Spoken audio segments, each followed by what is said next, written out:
আসসালামু আলাইকুম। সবাইকে চ্যানেল জিন্তা নিউজের পক্ষ থেকে স্বাগতম জানাই। সুপ্রিয় দর্শক মণ্ডলী, সবাইকে চ্যানেল জিন্তা নিউজ পরিবারের পক্ষ থেকে শুভেচ্ছা অভিনন্দন জানিয়ে আজকে আমাদের সাথে উপস্থিত রয়েছেন অতিথি হিসেবে উপস্থিত রয়েছেন সিলেট জেলার জৈন্তাপুর উপজেলা পরিষদের সম্মানিত চেয়ারম্যান, উপজেলা আওয়ামী লীগের সভাপতি জনাব কামাল আহমদ। আমরা ওনার কাছ থেকে উপজেলা সহ বিভিন্ন সাময়িক বিষয় নিয়ে কথা বলবো।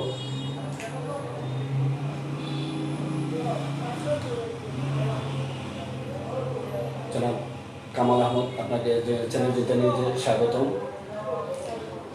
সবাইকে ধন্যবাদ। চ্যানেল জিন্তা নিউজের পক্ষ থেকে যারা আমার কথা শুনছেন দেশে এবং বিদেশে। আমি যদি আপনাকে প্রথমে বলি, আজকে সিলেটের একটি আলোচিত ঘটনা, যেটি সিলেট সহ পুরো বাংলাদেশে, যেটি নিয়ে এখন মিডিয়া পাড়ায় আলোচনায়, সামাজিক যোগাযোগ মাধ্যম সহ তৃণমূল পর্যায়ে যেই বিষয়টি নিয়ে সিলেটের একটি আলোকিত ঘটনা, সিলেটের ঐতিহ্যবাহী ক্যাম্পাস এমসি কলেজের ছাত্রাবাসের দর্শনের ঘটনায় যদি আমরা দেখি, বিভিন্ন সামাজিক যোগাযোগ মাধ্যম সহ বিভিন্ন পর্যায়ে আমরা দেখেছি যে এই ঘটনার সাথে জড়িতদের অনেকেই ছাত্রলীগের নেতাকর্মী হিসেবে সেদিকেই তীর যাচ্ছে। সেই বিষয়ে যদি আপনার এই ঘটনা, এবং আমরা ইতিমধ্যে দেখেছি যে প্রশাসন সিলেটের র্যাব, পুলিশ, ডিবি সহ বিভিন্ন জায়গায় অভিযান পরিচালনা করে দ্রুত সময়ের মধ্যে আসামিদের শনাক্ত করতে পেরেছে এবং আটক করেছে, সেই বিষয়ে যদি আপনি একটু বলুন। আমি প্রথমে যে কথাটা বলছি, যে আমি ধন্যবাদ জানাচ্ছি বাংলাদেশের আইন শৃঙ্খলা বাহিনী, বিশেষ করে সিলেটের যারা পুলিশ বাহিনী আছেন, যাদের বদৌলতে একটি অত্যন্ত কঠিন অসম্ভবকে সম্ভব করে ফেলেছেন, যে দর্শকদের গ্রেপ্তার করেছেন। আমি তাদেরকে ধন্যবাদ জানাচ্ছি। একটি ন্যাক্কারজনক ঘটনা, যে ঘটনা শুনলে হয়তো গায়ের রুম খারাপ হয়ে যায়। এই ধরনের কিছু কিছু ঘটনা হয়তো এর আগে আমরা শুনেছিলাম বিভিন্ন পত্রিকায় অথবা নিউজের মাধ্যমে, কিন্তু আজকে সেটা আমাদের একেবারে নিকটে চলে এসেছে। হযরত শাহজালালের পুণ্যভূমি শাহপরানের স্মৃতিবিদিত এই অঞ্চল, শতাধিক বছরের পুরাতন ঐতিহ্যবাহী এমসি কলেজ এবং এই কলেজের হোস্টেল, যেটা আমাদের কাছে অত্যন্ত একটা সম্মানীয় স্থান। সেই সম্মানীয় স্থানকে যারা কলঙ্কিত করেছে, কলুষিত করেছে, আমরা তাদেরকে ধিক্কার জানাই। আজকে এই সিলেটের তথা বাংলাদেশের একটি মুখরোচক আলোচনায় চলে গেছে এমসি কলেজের এই দর্শকদের কর্মকাণ্ড। তো আমি আমার ছোট ভাই সাংবাদিক জাহিদুল যে কথা বলেছেন, যে আমাদের এই বিষয় নিয়ে ছাত্রলীগের দিকে এগিয়ে যাচ্ছে, তো আমি সেই কথার সূত্রপাত দিয়ে কথা শুরু করতে চাই। যে ছাত্রলীগ সে 1948 সালে বঙ্গবন্ধু শেখ মুজিবুর রহমানের হাত দিয়ে জন্ম হয়েছিল। সেই ছাত্রলীগের জন্মের পরে আমাদের অনেক অর্জন ছিল। 52 ভাষা আন্দোলন, 54 যুক্তফ্রন্ট আন্দোলন, 65 আন্দোলন, 69 গণ অভ্যুত্থান, 70 নির্বাচন এবং 71 স্বাধীনতা যুদ্ধ। সব জায়গায় কিন্তু ছাত্রলীগের অবদান অবিস্মরণীয় ছিল। 71 পরবর্তী 75 বঙ্গবন্ধু হত্যার মধ্য দিয়ে বাংলাদেশে যে ন্যাক্কারজনক ঘটনা ঘটছে, তারপর থেকে ছাত্রলীগ কিন্তু বসেছিল না। ছাত্রলীগ অনেক আন্দোলন করেছে, বিভিন্ন সংগ্রাম করেছে, জাতিকে এগিয়ে নিয়ে যাওয়ার জন্য, আমাদের অধিকারকে ফিরিয়ে আনার জন্য ছাত্রলীগ আন্দোলন করে। ছাত্রলীগের সুফল 90-এর সেই স্বৈরাচার বিরোধী আন্দোলন, সেটাতেও কিন্তু ছাত্রলীগ অনেক সফলতা অর্জন করেছে। এখনো পর্যন্ত বাংলাদেশের বিভিন্ন সমস্যা এবং বিভিন্ন অধিকার নিয়ে ছাত্রলীগ যখন মাঠে নামে তখন সবাই দৃষ্টি আকর্ষণ করে। কিন্তু ইদানিং ছাত্রলীগের নামদারি দু একজনের কিছু সংখ্যক কর্মকাণ্ডের জন্য ছাত্রলীগের প্রতি ইঙ্গিত করা হচ্ছে। তা আমি সেই কথা মনে করি যে ছাত্রলীগ তার আদর্শ থেকে বিচ্যুত হবে না। যারা এই কাজগুলো করেছে এরা হয়তো ছাত্রলীগকে ব্যবহার করেছে অথবা ছাত্রলীগের সন্তান ছিল, ছাত্রলীগের উত্তরসূরি ছিল, তারাই ধ্বংস হবে, তাদের কার্যকলাপের শাস্তি তারাই পাবে। ছাত্রলীগ কিন্তু এখানে কুলসিত হবে না, কারণ ছাত্রলীগের এই আদর্শ কখনো ছিল না। ছাত্রলীগ আদর্শ অত্যন্ত সুন্দর আদর্শ।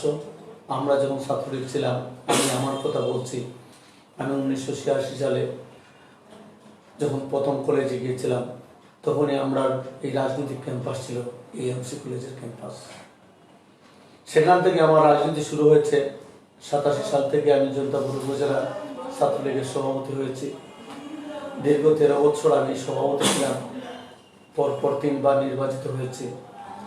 আমরা যখন ছাত্র রাজনীতি করেছি, আমরা যখন কলেজ ক্যাম্পাসে গিয়েছি, আমরা যখন রাজপথে গিয়েছি, আমাদের যখন একটি উদ্দেশ্য ছিল যে আমার অধিকার প্রতিষ্ঠা করতে হবে, আমার মিছিলকে শক্তিশালী করতে হবে, আমার সংগ্রামকে শক্তিশালী করতে হবে। আমার মিছিলে কত ছেলে অংশগ্রহণ করেছে সেই দিকে আমাদের ভ্রুক্ষেপ ছিল। আমার রাজনীতি ছিল যে আমি যত বড় মিছিল করতে পারি আমার মিছিলটি তত বেশি ফ্লাশ হবে, সেটাই ছিল আমাদের উদ্দেশ্য। আমরা কালের বিবর্তনে আমরা দেখেছি যে এই ছাত্রলীগের যারা নেতারা অত্যন্ত আন্তরিকভাবে সেই রাজনীতি করেছেন, নীতির মধ্যে ছিলেন। আজকে তারা অনেকে প্রতিষ্ঠিত হয়েছেন, অনেকে আজকে আওয়ামী লীগের রাজনীতি করছেন, বিভিন্ন জায়গায় তাদের জীবনকে প্রতিষ্ঠিত করে ছাত্রলীগকে স্মরণ করছেন। এটি হচ্ছে আমাদের গৌরবান্বিত ইতিহাস। তো আজকে যে কথাটা আমি বলতে চেয়েছি যে ছাত্রলীগের দিকে ইঙ্গিত যাচ্ছে, আমি কিছুটা উপলব্ধি করছি যে 2000 সনের পর থেকে যারা ছাত্র রাজনীতি করে, বিশেষ করে ছাত্রদল থেকে এবং জামাত শিবিরের ছাত্র রাজনীতি থেকে সেটা শুরু হয়েছে যে যারা ছাত্র রাজনীতি করবে তাদের একটা লাইসেন্স থাকতে হবে, তাদের ব্যবসা থাকতে হবে, তাদের টাকা পয়সা রোজগারের সুযোগ থাকতে হবে। আর যদি সে ছাত্র রাজনীতি করে লাইসেন্স করতে পারে না, টাকা পয়সা করতে পারে না, তাহলে সে ব্যর্থ হয়ে যায়। তখন থেকে ছাত্র রাজনীতি কিন্তু ওই লিপসার মধ্যে পড়ে গেছে। বর্তমানে বাংলাদেশ ছাত্রলীগের যে রাজনীতি আছে, আমি মনে করি না যে সেই ধরনের রাজনীতি তারা অনেকটা জড়িয়ে গেছে। তারপরে আমি বলবো যে কিছুটা অনেকেই জড়িয়ে গেছে। আমরা কিছুদিন আগে দেখেছি যে বাংলাদেশের প্রধানমন্ত্রী জননেত্রী শেখ হাসিনা আমাদের ছাত্রলীগের কেন্দ্রীয় কমিটিকে বিলুপ্ত ঘোষণা করেছেন এই ধরনের ব্যবসায়িক কাজে তারা জড়িয়ে পড়ার কারণে। তো ব্যবসায়িক কাজে জড়িয়ে পড়ার কারণে যদি একটা ছাত্রলীগের সংগঠনকে বিলুপ্ত ঘোষণা করতে পারেন জননেত্রী শেখ হাসিনা, তাহলে আমরা মনে করব যে শেখ হাসিনা এই বাংলাদেশের অহংকার, শেখ হাসিনা রাজনীতির অহংকার, শেখ হাসিনার কোনো রাজনীতিকে, অপরাজনীতিকে তিনি পছন্দ করেন না। আমরা তাই আজকে এই সিলেটের রাজনীতিতে যারা ছাত্রলীগ হিসাবে ইঙ্গিত করছেন, আমরা তাদেরকে বলবো যে ছাত্রলীগের একটি বড় সংগঠন, একটা বিলে যেমন অনেক ধরনের মাছ থাকে, সেখানে ভালো সুস্বাদু মাছ থাকে, আবার অসাধু মাছ থাকে, রাক্ষসীয় মাছ থাকে, তাই বলে বিলের ঐতিহ্য নষ্ট হয় না। ছাত্রলীগ একটি মহান সংগঠন। সেই ছাত্রলীগের দু একটা ছেলে হয়তো খারাপ কাজ করতে পারে, তাদেরকে শাস্তির বিধানে নিয়ে আসা হবে। তাই বলে তাদেরকে ছাত্রলীগের মধ্যে ইঙ্গিত করে ছাত্রলীগকে পুরস্কৃত করা যাবে না। আমার বিশ্বাস ছাত্রলীগ অতীতের মতো ছাত্রলীগ ফিরে আসবে তার ছাত্র রাজনীতিতে। হয়তো কিছু সময়ের জন্য আমরা সিলেট জেলা ছাত্রলীগের কমিটি নাই, বা সিলেট জেলার অনেক কলেজেও কমিটি নাই, অনেকে ইউনিয়নের কমিটি নাই, অনেক উপজেলার কমিটি নাই, যার কারণে ছাত্র রাজনীতির আসল যে স্বাদটা এখন অনেকে পাচ্ছে না। কিছু সংখ্যক ব্যক্তি ছাত্রলীগকে পুঁজি করে তার ব্যক্তিত্ব হাসিল করার জন্য এবং ব্যক্তিগতভাবে অর্থ হাসিলের জন্য ছাত্রলীগকে ব্যবহার করছে, আজকে ছাত্রলীগ পুরস্কৃত করার চেষ্টা করছে। আমি অনুরোধ জানাবো যে আজকে এই এমসি কলেজের যে নেটকার্যজনক ঘটনা ঘটেছে, এই দর্শনের মতো যে ঘটনা ঘটেছে, সেই ঘটনায় যদি ছাত্রলীগের কেউ জড়িত থাকে আমরা চাইব তার উচিত শাস্তি হোক, সে ছাত্রলীগ হোক আর যে দলেরই হোক, তার উচিত বিচার চাই। আমার নেত্রী প্রধানমন্ত্রী শেখ হাসিনা চান যে এই দর্শকদের বিচার হোক এবং বাংলাদেশ যারাই অরাজকতা করবে, যারাই এই জন্য অন্যায় কাজ করবে তাদেরকে বিচার হবে। শেখ হাসিনা কিন্তু ইতিমধ্যে তা প্রমাণ করে দিয়েছেন। আমাদের আওয়ামী লীগের অনেক নেতাকে বর্তমানে কারাবরণ করছে, যুবলীগের অনেক নেতা আছে যারা কারাবরণ করতেছেন। শেখ হাসিনা দেবত্বহীন ভাষায় সেগুলা করেছেন, কাউকে স্বজনবিধি দেখান নাই। আমার বিশ্বাস এই ন্যাক্কারজনক ঘটনায় যারা জড়িত তাদের উচিত শাস্তি হোক, সেটা আমরাও চাই। আমরা শেখ হাসিনার সাথে সেটা একমত। বাংলাদেশ ছাত্রলীগ একটি সুন্দর সংগঠন, বঙ্গবন্ধু শেখ মুজিবুর রহমানের আদর্শের অনুপ্রাণিত নিজ হাতে করা সংগঠন। সেই সংগঠন কেউ কলুষিত করবে সেটা আমরা চাই না। আমরা যদি আপনার কাছে জানতে চাই, আপনি উপজেলা নির্বাচনের চেয়ারম্যান নির্বাচিত হওয়ার পর থেকে 1 বছর পেরিয়ে 2য় বছরে পা রাখছেন, সেই সুবাদে আপনি এই উপজেলার উন্নয়ন সহ বিভিন্ন দিক দিয়ে আপনি কি পরিমাণ উন্নয়ন করতে পেরেছেন, শিক্ষা, সামাজিক, রাস্তাঘাট, কালভার্ট, ড্রেন সহ এই বিষয়ে যদি একটু বলেন। ধন্যবাদ। উপজেলা চেয়ারম্যান হওয়ার তো প্রায় 1 বছরের উপরে সময় চলে গেছে। এর মধ্যে অর্জন কতটুকু আর সফলতা কতটুকু বলতে গেলে অর্জন খুবই সামান্য, বিফলতাই বেশি, সফলতা নেই। তারও অনেক কারণ আছে। কারণ আমরা বাংলাদেশের প্রধানমন্ত্রী, মানবতার নেত্রী, মানুষ কন্যা, আজকে যিনি বিশ্ব নেত্রী হয়েছেন শেখ হাসিনা, ওনাকে আমরা ধন্যবাদ জানাই যে উনি আমাদেরকে একটু উপহার দিয়েছেন। আমাদের মাননীয় সংসদ সদস্য জনাব ইমরান আহমেদকে তিনি প্রথমে প্রতিমন্ত্রী এবং 6 মাসের মাথায় তিনি ওনাকে পূর্ণাঙ্গ মন্ত্রী হিসাবে দিয়েছেন। এটাই হচ্ছে আমাদের অনেক দিনের একটি আকাঙ্ক্ষা, অনেক দিনের একটি চাওয়া আমাদের পূরণ। এরপরে যেটা জন্তাপুর উপজেলায় আমাদের উপজেলা পরিষদ হিসাবে আমরা যে অ্যাচিভমেন্ট, যেগুলা আমাদের অর্জন বলতে যে জিনিসগুলো বোঝায়, আমি মনে করি প্রথম অর্জন হচ্ছে যে দীর্ঘদিন এই উপজেলায় দীর্ঘ 10 বছর জামাতের একজন উপজেলা চেয়ারম্যান ছিলেন। আজকে উনি উপজেলা চেয়ারম্যান নাই, আমরা আওয়ামী লীগের একজন উপজেলা চেয়ারম্যান এখানে আছি। এটাই হচ্ছে আমাদের সবচেয়ে বড় অর্জন। দ্বিতীয়ত হচ্ছে যে উপজেলা চেয়ারম্যান হওয়ার ফলে মানুষের অনেক আবদার, অনেক অভিযোগ, অনেক দাবি, সেগুলো আমরা শুনতে পারি এবং জানতে পারি এবং চেষ্টা করি তাদের সেই দাবিগুলি, তাদের সেই অভিযোগগুলি যাতে সুষ্ঠু সমাধান করা যায়। মাননীয় মন্ত্রী জনাব ইমরান আহমেদের সমন্বয়ে আমি কিন্তু কাজ করে যাচ্ছি। আমি অত্যন্ত আনন্দিত এবং গর্বিত যে বর্তমান এই বাংলাদেশে যে মন্ত্রী পরিষদ রয়েছে, সেই মন্ত্রী পরিষদের মধ্যে আমার দৃষ্টিতে প্রায় সকল মন্ত্রী কিন্তু অত্যন্ত নীতিবান এবং আদর্শবান, এবং তার মধ্যে আমি অন্যতম মনে করব যে আমাদের মাননীয় প্রবাসী ও বৈদেশিক কর্মসংস্থান মন্ত্রী জনাব ইমরান আহমেদ, যাকে নিয়ে আমরা গৌরব করি, যিনি দীর্ঘ 6 বার এই জৈন্তাপুর, কোম্পানিগঞ্জ এবং গোয়েনঘাট থেকে জাতীয় সংসদ সদস্য হিসাবে নির্বাচিত হয়েছেন। ক্লিন ইমেজের একজন মানুষ, যার কোনো কাজে কোনো ধরনের জটিলতা নেই, সহজ সরল ভঙ্গিতে নীতি এবং আদর্শ নিয়ে যিনি বেঁচে আছেন মানুষের ধারে, সেই ব্যক্তির সন্নিকটে থেকে জৈন্তাপুর উপজেলাকে আমরা অনেক দূর এগিয়ে নিয়ে গেছি। অবকাঠামোগত দিক দিয়ে আমরা যেভাবে পরিকল্পনা করেছিলাম মাননীয় মন্ত্রী মহোদয়ের নির্দেশে, আমরা হয়তো সেভাবে করতে পারি নাই, কারণ বৈশ্বিক মহামারী করোনার কারণে আমাদের অনেক উন্নয়ন স্থবির হয়ে গেছে। আমরা শুকরিয়া জানাই আল্লাহ পাকের কাছে এবং কৃতজ্ঞতা জানাই মাননীয় প্রধানমন্ত্রী এবং আমাদের মন্ত্রীর কাছে যে ওনাদের দিক নির্দেশনার কারণে, মাননীয় প্রধানমন্ত্রীর সহযোগিতার কারণে, ত্রাণ তৎপরতার কারণে এবং আমাদের মন্ত্রী প্রবাসী কল্যাণ বৈদেশিক কর্মসংস্থান মন্ত্রী জনাব ইমরান আহমেদের নির্দেশনার কারণে করোনাকালীন সময়ে আমরা মানুষকে সান্ত্বনা দিতে পেরেছি। আমাদের এলাকায় মানুষ তেমন একটি কষ্ট করে নাই, কি সবাইকে আমরা সাধ্যমতো ত্রাণ পৌঁছে দিয়েছি। ধনী গরিব যারাই ছিল তারা সন্তুষ্ট আমাদের এই দিক দিয়ে। করোনা অনেকটা যখন কমে গেছে, আমি মনে করবো করোনার আমরা এখন আর করোনাকে মেনে নিতে পারতেছি না, কারণ এখন করোনাকে বিশ্বাস করতেছে না। সেই অবস্থায় যখন গেছে, আবার আমরা এই জয়ন্তাপুরের মানুষ আমরা এগিয়ে যাচ্ছি। আমাদের নিজ নিজ কর্মের মধ্যে কিছুটা সমস্যাও আমাদের আছে, যে আমাদের এই এলাকার মানুষগুলা পাথর এবং বালি এই সমস্ত নির্ভরশীল শ্রমিক।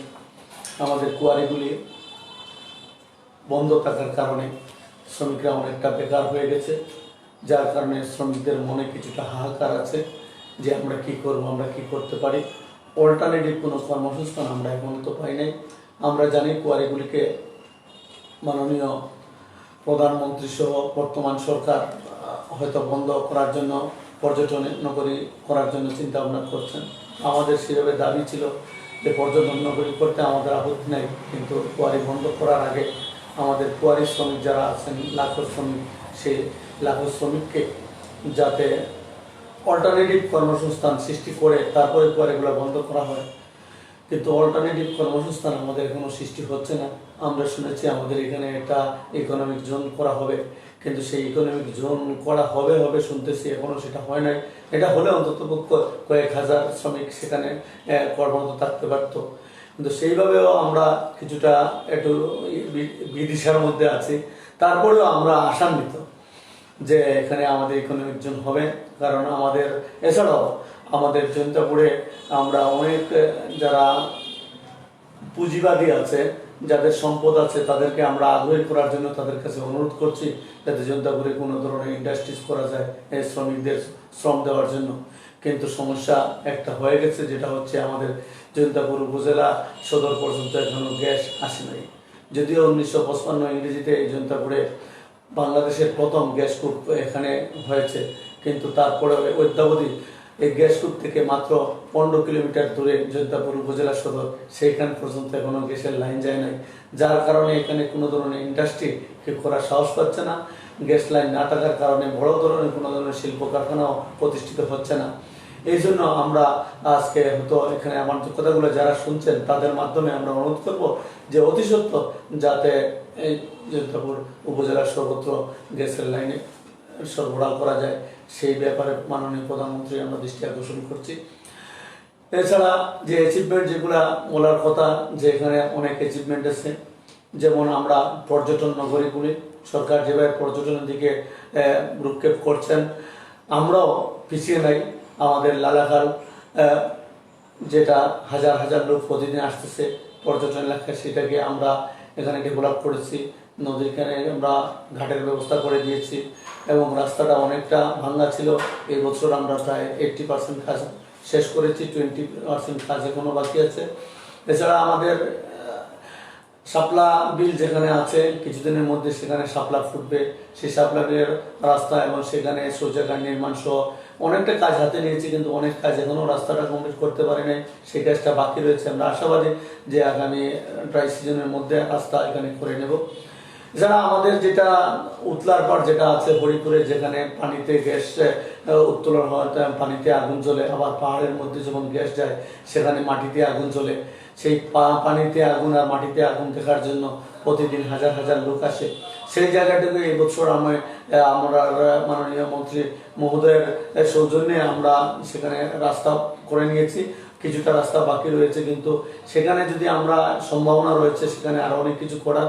সেখানে আমাদের যদি আমরা কিছু গ্যালারি সিস্টেম করতে পারি বা ওই পর্যটকদের বসার জায়গা আমরা করতে পারি, তাহলে আমার মনে হয় যে আমাদের পর্যটন শিল্পকে আমরা আরো গতিশীল, আরো বেগবান করতে পারবো। এই পর্যায়ে কিন্তু আমাদের প্ল্যানিং আছে, আমরা অনেকটা অ্যাচিভমেন্ট অনেকটা আমরা করে নিয়েছি। যেহেতু আমরা এটা শুরু করেছি, আমার বিশ্বাস যে বাকি সময়ে আরো 2-3 বছরের মধ্যে আমরা সেগুলা সম্পূর্ণ করতে পারবো।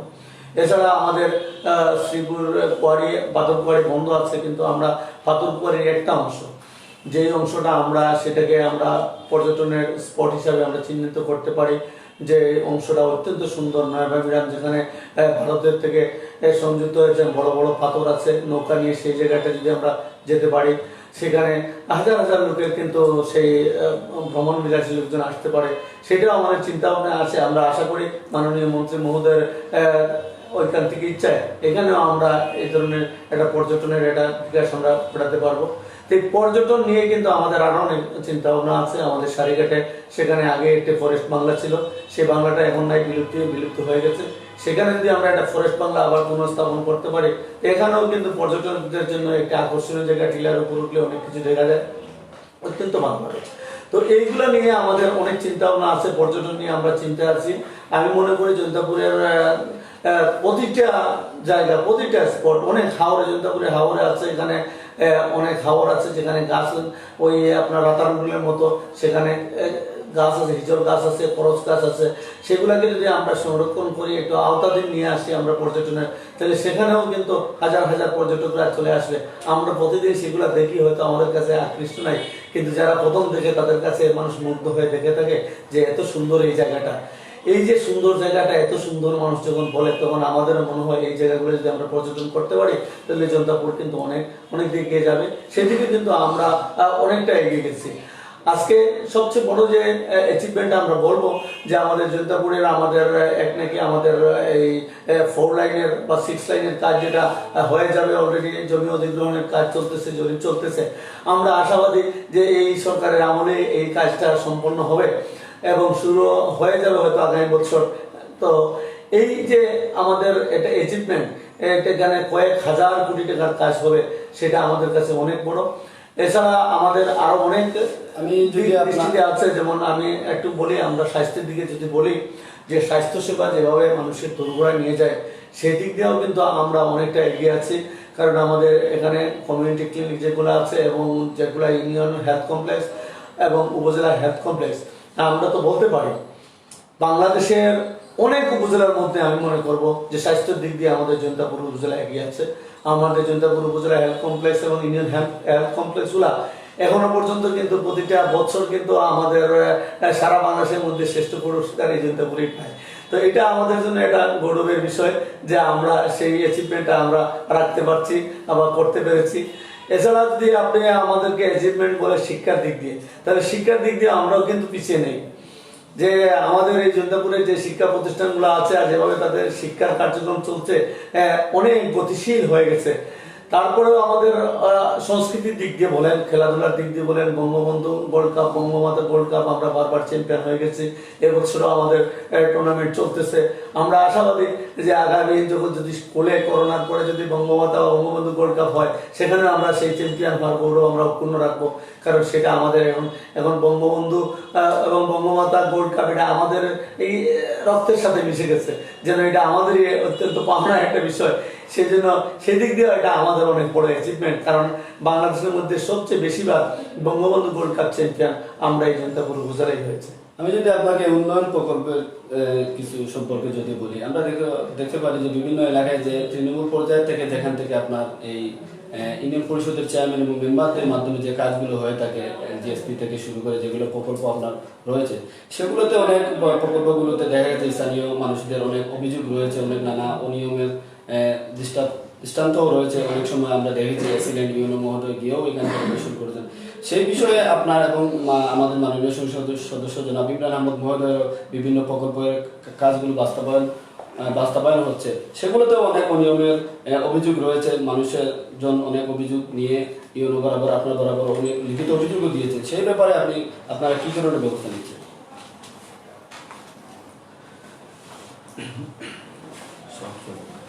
ভালো কাজ করতে গেলে বিপরীত কিছু থাকেই। কিন্তু কথা হচ্ছে ইউনিয়ন পরিষদ চেয়ারম্যান এবং মেম্বার সাহেবরা যে কাজ করেন খুব যত সামান্য বরাদ্দ ওনারা পান। আমরা অনেকে হয়তো বুঝি বা না বুঝি, অনেকে অভিযোগ করি যে কাজটা সঠিক মতো হয় নাই। কিন্তু অনেক ক্ষেত্রে দেখা গেছে যে তাদের বরাদ্দ অনুযায়ী কাজ হয়েছে, কিন্তু আমাদের যে চাহিদা অনুযায়ী সেই কাজটা হয় নাই, যার কারণে অভিযোগ আসছে। সেই অভিযোগগুলো আমরা তদন্ত দেই, এবং যদি আমরা এই ধরনের কোনো অভিযোগ আমরা পাই, আর সরজমিন সেটা নয়, আমরা একটা অভিযোগ পেয়েছিলাম এক জায়গায় যে এই ধরনের কিছু কাজ হয় নাই। পরবর্তীতে আমাদের ইউএনও সাহেব ওনাকে সমুদ্র টাকা রিটার্ন নিয়ে এসেছেন, বলছেন যে তত টাকার কাজ ছিল প্রজেক্টের, টোটাল টাকাটা আপনি রিটার্ন দেন। তো এই রিটার্ন নিয়ে আসার কারণে আমার বিশ্বাস যে ভবিষ্যতে হয়তো কেউ যদি ফাঁকি দেওয়ার ইচ্ছা থাকে সেই ইচ্ছেগুলো থাকবে না। কারণ ভবিষ্যতে আমরা এমনভাবে মনিটরিংয়ে রাখবো, বা এমনভাবে মনিটরিং আমরা এই বছরও করেছি, এই বছরে আমাদের এই ধরনের কোনো অভিযোগ তেমন একটা নাই, কিন্তু আগামী বছর হয়তো আর কোনো অভিযোগ হবে না। কারণ আমি একটা কথা বলি, যেটা হচ্ছে যে নীতিমালা দেওয়া হয়েছে, সেই নীতিমালার আলোকে যদি কাজ করা হয় তাহলে সেখানে আপনার ফাঁকিবাজি বা কাজ কম করার কোনো সুযোগই নেই।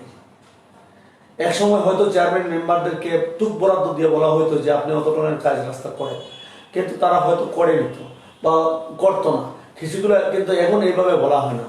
এখন যে বরাদ্দ দেওয়া হয়, বরাদ্দ এগেনস্টে এস্টিমেট করা হয়, এস্টিমেটে কত ফুট করা হবে, কত ফুট চওড়া, কত ফুট প্রস্থ, সেগুলা কিন্তু অলরেডি দিয়ে তারপরে দেওয়া হয়। তারপরে সেখানে ট্যাগ অফিসার নিয়োগ করা হয়, তারপরে ট্যাগ অফিসার কাজ বৈধ হয়েছে বলে প্রমাণিত হলে তারপরে বিল দেওয়া হয়। সুতরাং এই মুহূর্তে কোনো কাজে ফাঁকি দেওয়ার বা কাজ না করে বিল নেওয়ার কোনো সুযোগ আমাদের উপজেলায় নেই।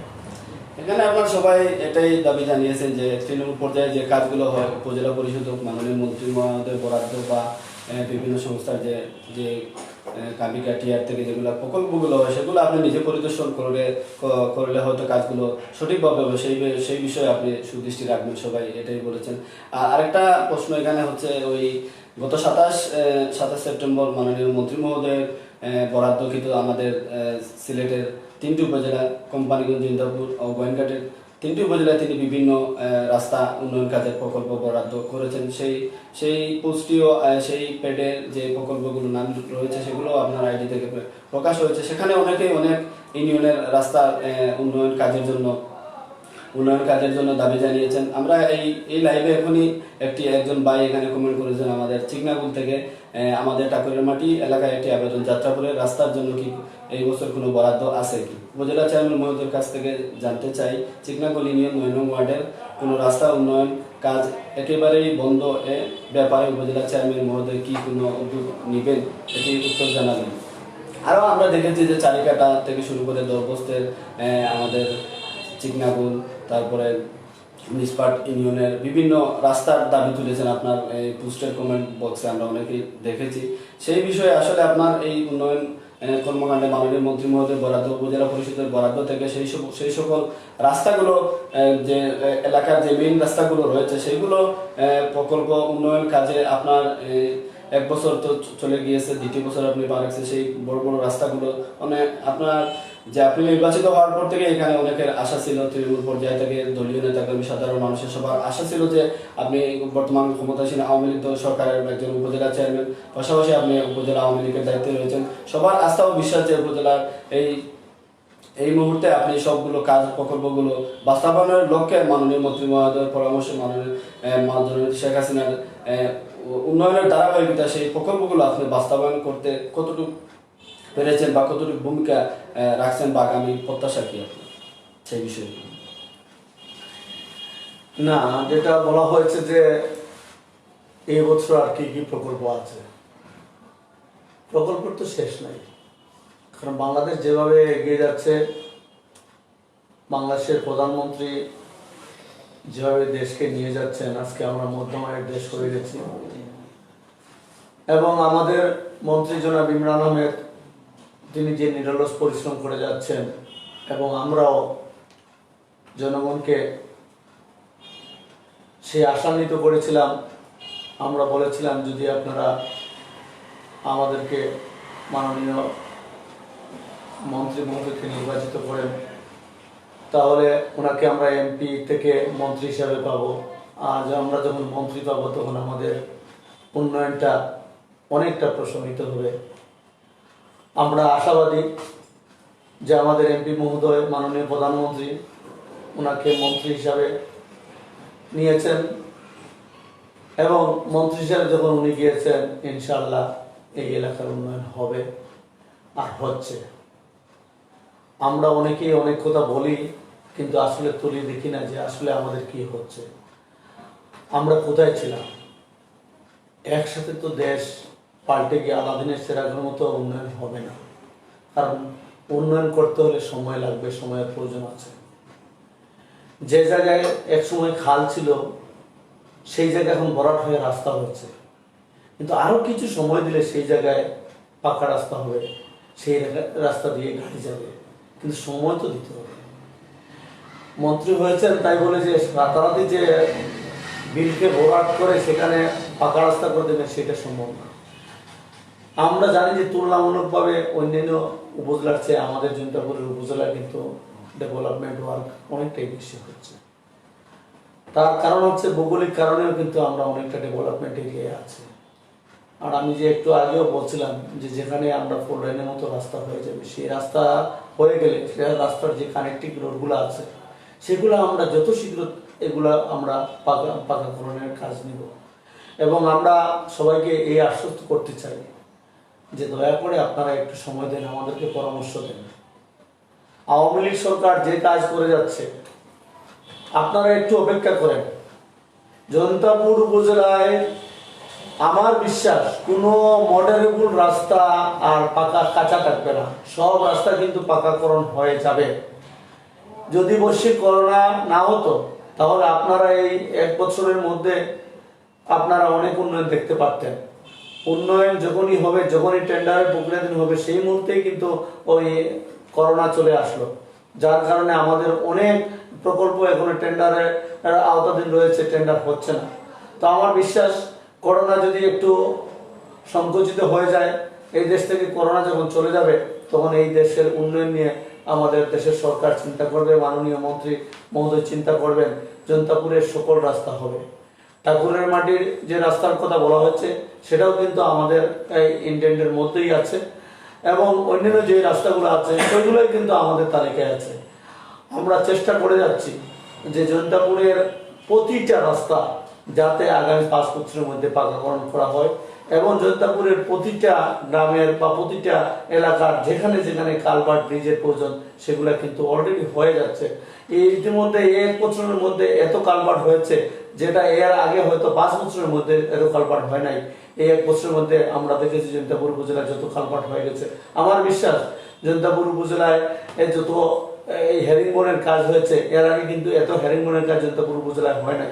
তো আমরা যেহেতু এগিয়ে যাচ্ছি, বাংলাদেশ এগিয়ে যাচ্ছে, বিশ্বের কাছে তাল মেলানোর জন্য আমরা একটু অপেক্ষা করি, আমরা একটু সহযোগিতা করি। আমার বিশ্বাস আপনারা একটু ধৈর্য ধরেন। এই জৈন্তাপুর কিন্তু সেই সোনার বাংলার একটি সোনার জৈন্তাপুর, আমাদের আগের সেই সোনার ভঙ্গিমায় আমরা চলে যাব, সেই দিনটির অপেক্ষায় রইলাম।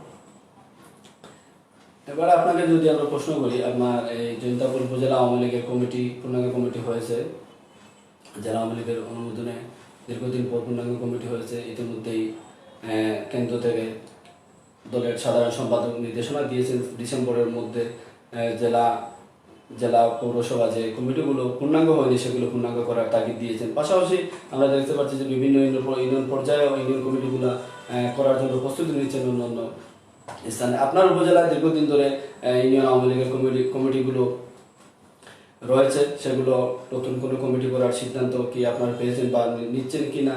আর দীর্ঘদিন ধরে আপনার উপজেলায় যে কলেজগুলো রয়েছে, কলেজ রয়েছে এবং উপজেলা ছাত্রলীগ রয়েছে, উপজেলা ছাত্রলীগ বা কলেজ কমিটিগুলোর ব্যাপারে আপনাদের কোনো উদ্যোগ গ্রহণ নিচ্ছেন কি বা কোনো উদ্যোগ নেওয়ার কোনো পরিকল্পনা আছে কিনা সেই বিষয়ে যদি সংক্ষিপ্ত বলেন।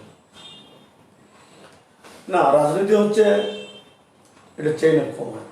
যেহেতু ছাত্রলীগের রাজনীতি ছাত্রলীগ বুঝবে, কারণ আমরা আওয়ামী লীগ যারা আছে হয়তো তাদের অভিভাবক হিসেবে আমরা কাজ করি, বাট সাংগঠনিক হিসাবে আমরা আওয়ামী লীগ কিন্তু তাদের কোনো দায় চাপাতে পারি না। জেলা ছাত্রলীগ যেহেতু নাই, সেহেতু আমরা উপজেলা ছাত্রলীগ তো জেলা ছাত্রলীগ মাইনাস করে করা যায় না। সেটা যদি কেন্দ্রীয় কমিটি যদি মনে করে যে জয়ন্তপুর উপজেলা ছাত্রলীগকে ত্বরান্বিত করার জন্য ওনার কমিটি করবেন, আমাদের কিন্তু বাধা নাই। এবং ছাত্রলীগের যারা সূর্য সৈনিক আছে, মুজিব সৈনিক আছে, তারা যদি সে ব্যাপারে আগ্রহী হয়, কেন্দ্রের সাথে যোগাযোগ করে যদি তারা কমিটি নিয়ে আসতে পারে, আমরা তাদেরকে সাধুবাদ জানাবো। আওয়ামী লীগের যেটা কমিটি বলেছেন যে আওয়ামী লীগের ইউনিয়ন কমিটি, আসলে আমাদের ইউনিয়ন কমিটি অনেক আগে কিন্তু তাদের মেয়াদ পূর্ণ হয়ে গেছে। তো আমরা যখনই শুরু করেছিলাম যে আমরা ধারণা করেছিলাম এপ্রিলের মধ্যে আমরা আমাদের ইউনিয়ন কমিটিগুলো আমরা পুনর্গঠিত করব সম্মেলনের মাধ্যমে, কিন্তু মার্চের মধ্যেই যখন এবং এই কমিটিগুলো আমাদের মুজিব বর্ষ উপলক্ষে কিন্তু আমাদের একটা প্ল্যানিং ছিল, সেই প্ল্যানিংগুলোতে ছিল, সম্মেলন ছিল এবং করোনার কারণে সেগুলো স্থগিত হয়ে গেছে। আমরা দলীয় যখন কার্যক্রম শুরু করার নির্দেশনা পাবো কেন্দ্রীয় কমিটির কাছ থেকে, আমরা সাথে সাথেই কিন্তু আমাদের এই জয়ন্তপুর উপজেলার 6টি ইউনিয়ন কমিটি এবং আমাদের যে 54টি ওয়ার্ড কমিটি রয়েছে, সেই 54টি ওয়ার্ড কমিটিও কিন্তু আমরা সাথে সাথে করে নেব, সেই ধরনের চিন্তা ভাবনা আমরা আছি। আমরা যদি আপনার কাছে সর্বশেষ প্রশ্ন, আমরা দেখতে পাচ্ছি বিভিন্ন সামাজিক যোগাযোগ মাধ্যম সহ বিভিন্ন আপনার জয়ন্তপুর উপজেলা সহ সিলেটের বিভিন্ন উপজেলায় আসন্ন যে নির্বাচন 2021 সালের এপ্রিল বা মার্চের দিকে হওয়ার কথা রয়েছে, সেখানে দেখতে পাচ্ছি আপনার উপজেলা থেকে অনেক প্রার্থীরাই জানান দিচ্ছেন, প্রস্তুতিও নিচ্ছেন। সেই ব্যাপারে আপনাদের দলীয় মনোনয়নের ব্যাপারে প্রস্তুতি কেমন, বা দলীয় প্রার্থীদের ব্যাপারে প্রস্তুতি কেমন, বা নির্বাচন সম্পর্কে আপনার আওয়ামী লীগের একজন দায়িত্বশীল নেতা হিসেবে আপনার সেরকম প্রস্তুতির ব্যাপারে যদি একটু বলেন। না, রাজনীতির চূড়ান্ত রূপ হচ্ছে নির্বাচন। নির্বাচন করলে বোঝা যায় যে রাজনীতির জনমত আছে কিনা। তো ইউনিয়ন পরিষদ নির্বাচন তৃণমূল পর্যায়ের সবচেয়ে কঠিন নির্বাচন। তো নির্বাচনটা এখনো পর্যন্ত আমরা যেহেতু কোনো নির্দেশনা পাই না, বা এই ধরনের তফসিলের কোনো আভাস এখনো পাওয়া যায় না, অথবা কিভাবে নির্বাচন হবে সেটা কেউ কেউ মনে করছেন যে এবার দলীয় নির্বাচন হতে পারে, আবার কেউ বলছেন যে এটা না নির্দলীয় নির্বাচন হতে পারে। তো আমরা দলীয় নির্বাচন যদি হয় অতীতের মতো, তাহলে আমরা তখন দলীয় যে নির্দেশনা আছে সেই নির্দেশনা মতো আমরা কাজ করব, এবং দল যেভাবে আমাদেরকে প্রার্থী বাছাই বা প্রার্থী সিলেক্ট করার কথা বলবে, আমরা সেভাবেই এগিয়ে যাব। এখনো আমরা দলের কাছ থেকে এই ধরনের কোনো নির্দেশনা পাই নাই। আর যারা নির্বাচন নিয়ে চিন্তা ভাবনা করছেন, ইউনিয়ন পরিষদ চেয়ারম্যান হবেন, আমরা দেখেছি ইতিমধ্যে একটা কানাঘুষা শুরু হয়ে গেছে যে মনে মনে ক্যান্ডিডেট অথবা এর বাড়ি তার বাড়ি দাওয়াত খাচ্ছেন, বিভিন্ন অনুষ্ঠানে যাচ্ছেন। এগুলো তো স্বাভাবিক থাকবে। ইলেকশন আসলে বাংলাদেশে ইলেকশন হচ্ছে একটি মহা উৎসব। সেই উৎসব জনগণের মধ্যে একটা আমেজ তৈরি করে, ইলেকশনের দিন মানুষ ফুর্তি করে, এটা ইমেজ যে আছে সেই ইমেজটাই আমরা ধরে রাখবো, যাতে ইলেকশনের মতোই হয় এবং সবার সম্পৃক্ততা থাকে। এখানে যে আমরা দলীয় প্রার্থী হলে যে ওনাকে আমরা এককভাবে বাস করার জন্য চিন্তা ভাবনা করবো না, আমরা চাইবো যে জনগণ যেন তাদের ভোটের অধিকার সমানভাবে প্রয়োগ করতে পারে, এবং সে যে দলেরই হোক প্রার্থী তার প্রার্থীসুলভ মনোভাব নিয়ে ইলেকশন করবে। আওয়ামী লীগের প্রার্থী যদি প্রার্থীসুলভ মনোভাব নিয়ে করে, আমরা তাকে সাপোর্ট করব। প্রার্থীসুলভ মনোভাবের বাইরে যদি কেউ কিছু করতে চায়, তাকে আমরা প্রতিহত করব। সেটা হচ্ছে আমাদের দলীয় অঙ্গীকার। সেই হিসাবে আমরা কিন্তু ইলেকশন নিয়ে চিন্তা ভাবনা করছি। ধন্যবাদ। সুপ্রিয় দর্শক, আজকে আমরা সিলেট জেলার জয়ন্তপুর উপজেলা আওয়ামী লীগের সম্মানিত সভাপতি, উপজেলা পরিষদের চেয়ারম্যান জনাব কামাল আহমদের সাথে বিভিন্ন সাময়িক বিষয় নিয়ে কথা বলছিলাম। ওনাকে ধন্যবাদ জানাই চ্যানেল জয়ন্ত পরিবারের পক্ষ থেকে ওনার মূল্যবান সময় দিয়ে আমাদের সাথে থাকার জন্য। পাশাপাশি আপনারা যারা আমাদের এই লাইভটি দেখেছেন সবাইকে ধন্যবাদ জানাই। যারা লাইক কমেন্ট শেয়ার দিয়ে আমাদের সাথে দেখেছেন সবাইকে চ্যানেল জয়ন্ত নিউজ পরিবারের পক্ষ থেকে আবারও ধন্যবাদ জানিয়ে আমি এখান থেকে বিদায় নিচ্ছি। ধন্যবাদ সবাইকে।